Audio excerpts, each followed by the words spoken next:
Bhatiri risina temina rimise. Kunyangwe ndiri chiseko chenyika, upenyu wangu uchivava kunge paprika.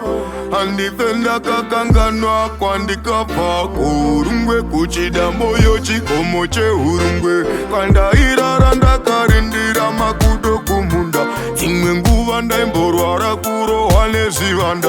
Asi nekuda kwaJehovha hondo ndakakunda, vakandigeza munyama vakandipa tarenda. Iho handizvo zvandaifungira kuti zvichazova. Inyasha DzaMwari ndivo vakandisimudza kubva muguruva. Ndinovatenda nei Baba, handizvo zvandaifungira kuti zvichazova. Inyasha DzaMwari ndivo vakandisimudza kubva muguruva.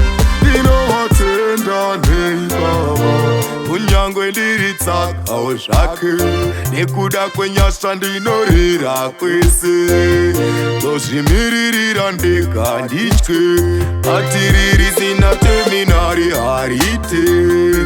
Upenyu irwendo hadikani, takangofanana panari nani. Pane mumwe iwe neni, tine utamu namburi kudonzore zinu chimwe.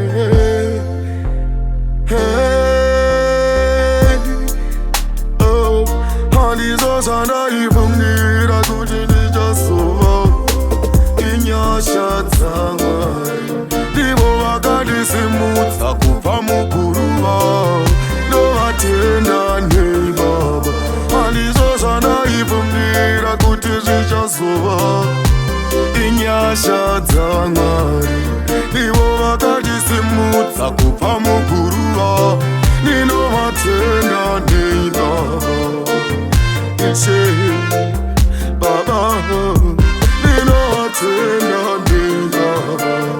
Jehova Jireh, Ishe Baba,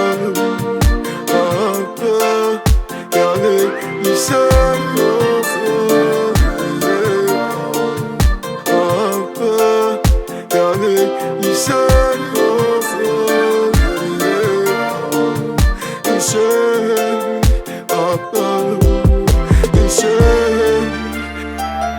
Handizvo zvandaifungira kuti zvichazova.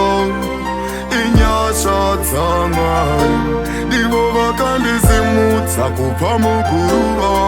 Ndinovatenda nei Baba, handizvo zvandaifungira kuti zvichazova.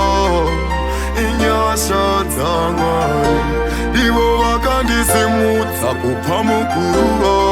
Ndinovatenda nei Baba.